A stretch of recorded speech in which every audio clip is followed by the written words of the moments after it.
اللہ الرحمن الرحیم۔ روح کی بیماریاں اور ان کا علاج، سبق نمبر 27، احسان مرشد۔ حضرت حکیم الامت مولانا تھانوی رحمۃ اللہ علیہ کا ایک ملفوظ یاد آیا۔ فرمایا کہ بعض نادان لوگ سمجھتے ہیں کہ حضرت حاجی امداد اللہ صاحب رحمۃ اللہ علیہ چند مشاہیر اہل علم کے تعلق سے چمک گئے۔ یہ بالکل غلط خیال ہے۔ واللہ خود انہی علماء مشاہیر سے معلوم کر لیا جاوے کہ وہ خود حضرت حاجی صاحب رحمۃ اللہ علیہ کی برکت و توجہ اور دعا سے چمک گئے۔ چنانچہ وہ خود اپنے باطن کو ٹٹول لیں کہ کیا حاجی صاحب رحمۃ اللہ علیہ کے تعلق سے قبل بھی ان علماء کے باطن کا یہی حال تھا جو اب ہے۔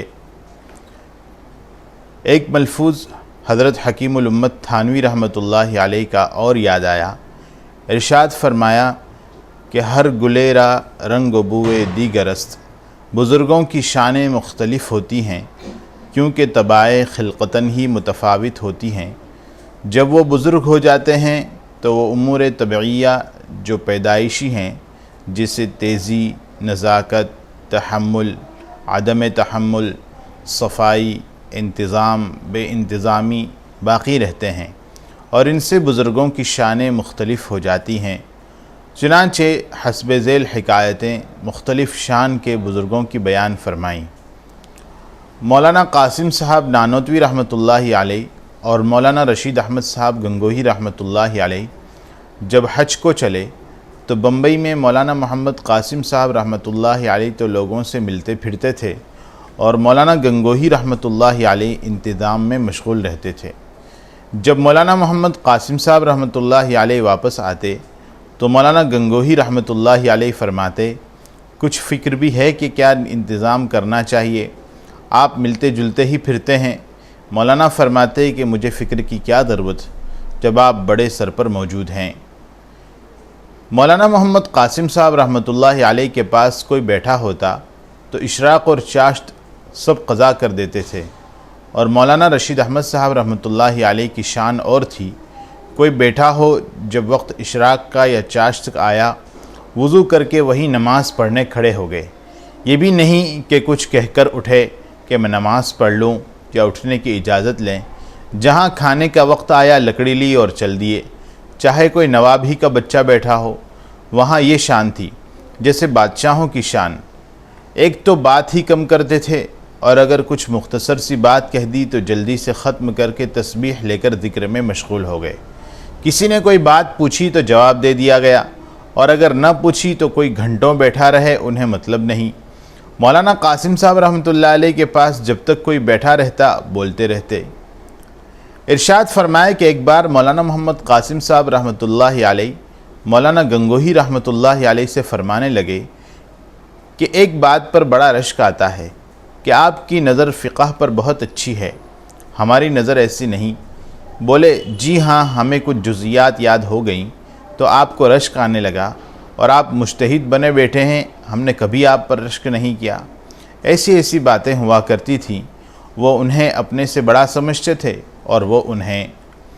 حکایت حضرت شاہ فضل الرحمن صاحب رحمۃ اللہ علیہ۔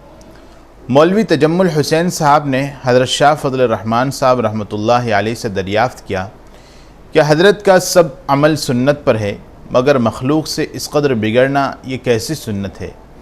آپ نے مسکرا کر فرمایا کہ میاں ادھر آؤ، اور کان میں فرمایا کہ اوپر کے جی سے میں کڑکا رہتا ہوں، اور ہم نے اپنے خالق سے دعا کر لی ہے کہ جس کے لیے بد دعا کروں وہ دعا سمجھی جائے، ورنہ ہجوم خلق سے نماز پڑھنا مشکل ہو، دہقانی لوگ بہت تنگ کریں۔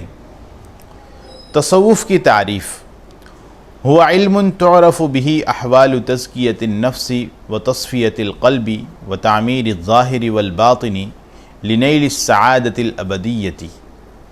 مشائخ تصوف فرماتے ہیں کہ تصوف اس علم کا نام ہے جس سے تزکیہ نفس اور صفائی قلب اور تعمیر ظاہر و باطن کے تدابیر معلوم ہوتی ہیں، تاکہ اس پر عمل کر کے سعادت ابدی حاصل ہو، اور قد افلح من زکاہا کے وعدے کے مطابق فلاح حاصل ہو۔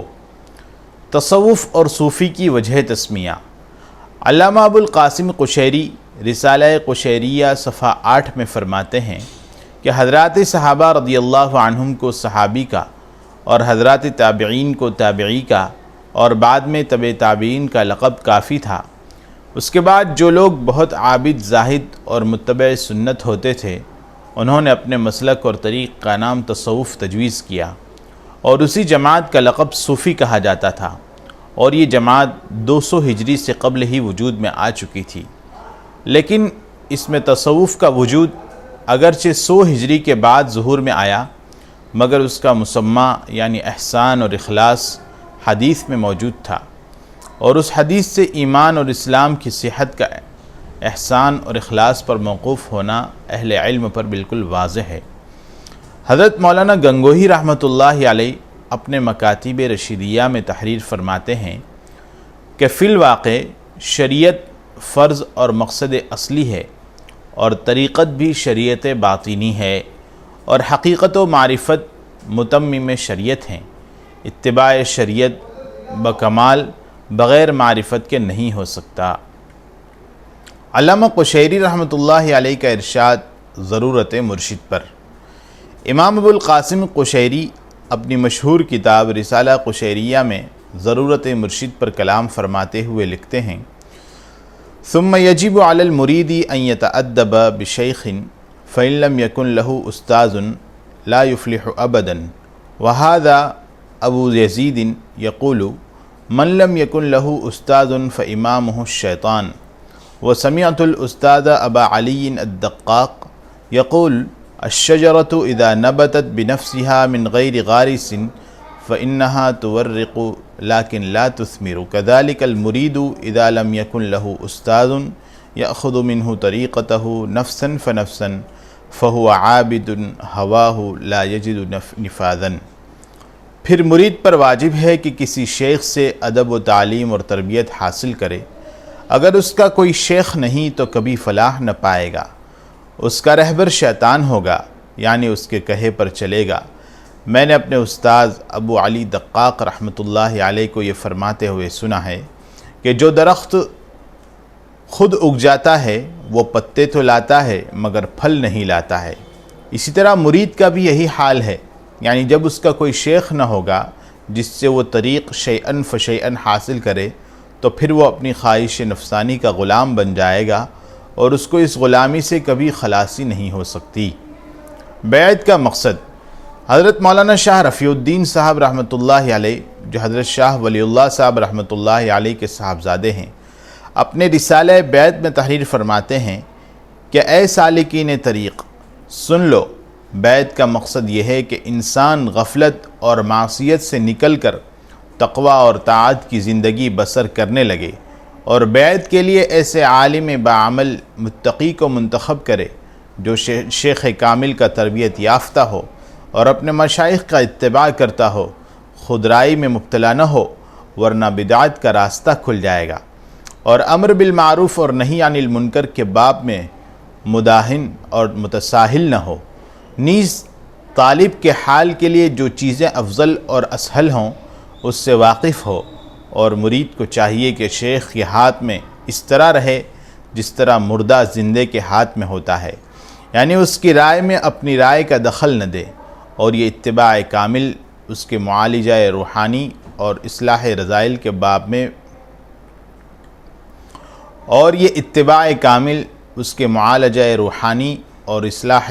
کے باب میں بتائے ہوئے تدابیر کے اندر ہے۔ جس طرح جسمانی علاج میں ڈاکٹر اور حکیم کے رائے پر مریض کو اتباع کامل کا مشورہ دیا جاتا ہے، مگر یہ اتباع صرف علاج تک محدود رہتا ہے۔ پس بعض اہل ظاہر کو اتباع شیخ کے لفظ سے جو وحشت ہوتی ہے وہ اس تحقیق حضرت حکیم الامت تھانوی رحمۃ اللہ علیہ سے رفع ہونی چاہیے۔ پس بعض اہل ظاہر کو اتباع شیخ کے لفظ سے جو وحشت ہوتی ہے وہ اس تحقیق حضرت حکیم الامت مولانا تھانوی رحمۃ اللہ علیہ سے رفع ہو جانی چاہیے۔ حضرت قاضی ثناء اللہ پانی پتی رحمۃ اللہ علیہ، جو حضرت شاہ ولی اللہ صاحب محدث دہلوی رحمۃ اللہ علیہ کے شاگرد اور حضرت مولانا مرزا مظہر جان جانا رحمۃ اللہ علیہ کے خلیفہ ہیں، اپنی کتاب ما لا بد منہ میں فرماتے ہیں بداں کے اسعدک اللہ تعالی این ہما کے گفتہ شد صورت ایمان و اسلام و شریعت است و مغز و حقیقت در خدمت درویشاں باید جست و خیال نہ باید کرد کہ حقیقت خلاف شریعت است کہ این سخن جہل و کفر است۔ جان لو کہ اللہ تعالیٰ تم کو نیک بخت بنائے۔ یہ جو بیان گزرا تو ایمان و اسلام اور شریعت کی ظاہری صورت تھی، باقی اس کا مغز اور حقیقت درویشوں کی خدمت میں تلاش کرنا چاہیے، اور یہ ہرگز نہ سمجھنا چاہیے کہ حقیقت شریعت کے خلاف ہے، یعنی مقابل کوئی چیز ہے، کیونکہ ایسی بات زبان سے نکالنا جہالت بلکہ کفر ہے۔ پھر ذرا آگے چل کر فرماتے ہیں نور باطن پیغمبر صلی اللہ علیہ وسلم را السینہ درویشاں باید جست بدا نور سینہ خود را روشن باید کرد تا ہر خیر و شر بفراست صحیحہ دریافت شود۔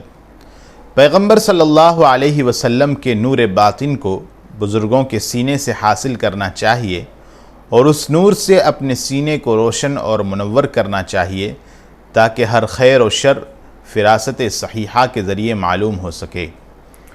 تصوف اور سلوک کیا ہے؟ حضرت خواجہ محمد معصوم رحمۃ اللہ علیہ اپنے مکتوب جلد سوم میں تحریر فرماتے ہیں سنت احمدی علیہ السلام پر مستقیم رہے اور غیر ضروری دنیاوی تعلقات سے دور اور علائق ما سوی اللہ سے نفور رہے اور اپنے قرب و معرفت کے ساتھ انس و محبت رکھے۔ یہ سمجھ لو کہ اللہ تعالیٰ کا یہ قرب خاص جس کا نام نسبت ہے، یہ چیز اس عالم اسباب میں حضرات صوفیاہی کے طریق پر چلنے سے حاصل ہو سکتی ہے۔ چنانچہ ان بزرگوں نے حق تعالیٰ کی محبت میں نہ اپنے کو دیکھا اور نہ غیر کو، بلکہ سب سے یکلخت خالی ہو گئے، اور جس سے محبت کرتے ہیں اللہ کی رضا کے لیے کرتے ہیں، اور جس سے بغض رکھتے ہیں اللہ تعالیٰ کی رضا کے لیے۔ قبض باطنی اور قلب کا بے کیف ہونا۔ حضرت خواجہ محمد معصوم رحمۃ اللہ علیہ تحریر فرماتے ہیں کہ کبھی ایسا ہوتا ہے کہ قبض کا منشا نسبت باطنی کا ضعف ہوتا ہے، کیونکہ نسبت جب قوی نہیں ہوتی تو کبھی اس کا ظہور ہوتا ہے، کبھی چھپ جاتی ہے، بالخصوص جب کہ مرشد سے صوری اور ظاہری دوری بھی ہو۔ چنانچہ جب تک نسبت یعنی تعلق مع اللہ کا رسوخ یعنی استحکام اور پختگی قلب میں نہ پیدا ہو جائے، اس سے پہلے شیخ سے جدائی اس قسم کے ضعف کا سبب بن جاتی ہے۔ یعنی جب شیخ کی صحبت میں رہے گا تو قوت محسوس ہوگی تعلق مع اللہ میں، اور جب دوری ہوگی تو اس تعلق مع اللہ میں کمی محسوس ہوگی۔ اس کا علاج رہبر کامل یعنی شیخ کی صحبت میں اتنے زمانے تک رہے کہ تعلق مع اللہ کی یہ نسبت راسخ ہو جاوے، پھر نسبت قوی ہو جانے اور ملکہ راسخہ حاصل ہو جانے کے بعد سالک فنا کی حد تک پہنچ جائے، اور نسبت مع اللہ میں کمزوری کبھی معصیت کے سبب پیدا ہوتی ہے، اور لغزش اور گناہ کے سبب نسبت میں تاریکی پیدا ہو جاتی ہے۔ اس وقت بھی شیخ کامل کی توجہ اور صحبت نافع ہوتی ہے، اس لیے کہ شیخ کامل کی توجہ ایسی چیز ہے کہ اگر ظلمات و قدورات کی پہاڑ ہر طرف سے نمودار ہو جائیں تو ان کو بھی مرید صادق سے دفع کر کے اس کے باطن کی پاکیزگی کر سکتی ہے۔ اسی طرح سے شیخ کی یہ توجہ سالک کے لیے قبض کی حالت میں بھی مفید ہے، چنانچہ بہت جلد اس میں بسط پیدا کر کے ترقی کا راستہ اس پر کھول سکتی ہے۔ مگر شیخ کی صحبت اور توجہ کا اثر جب ہوتا ہے جب محبت اور عقیدت اور سپردگی کے ساتھ جمع ہو جائے۔ یہ محبت ہی کا کرشمہ ہے کہ وہ تنہا شیخ کی توجہ باطنی کو جذب کر لیتی ہے اور اس کے مخصوص کمالات کو اپنی جانب کھینچ لیتی ہے، اور فنا فی الشیخ بلکہ فنا فی اللہ کا مقام حاصل کرا دیتی ہے۔ چنانچہ جو طالب صادق کسی کامل کی صحبت میں پہنچ جائے اور وہ تمام شرائط بجا لائے جنہیں اکابر طریق نے مقرر کیا ہے، تو امید ہے کہ ضرور بھی ضرور واصل ہو جائے گا، اور طریق کا مقصود نیستی و گمنامی کی تحصیل اور نفس کی سرکشی اور خودرائی کو دور کرنا ہے، اس لیے کہ معرفت کا حصول اسی کے ساتھ وابستہ ہے۔ خدا بندہ مجھے توفیق دے دے، فدا کر دوں میں تجھ پر اپنی جاں کو، گنہگاروں کے اشکوں کی بلندی کہاں حاصل ہے اختر کہکشاں کو۔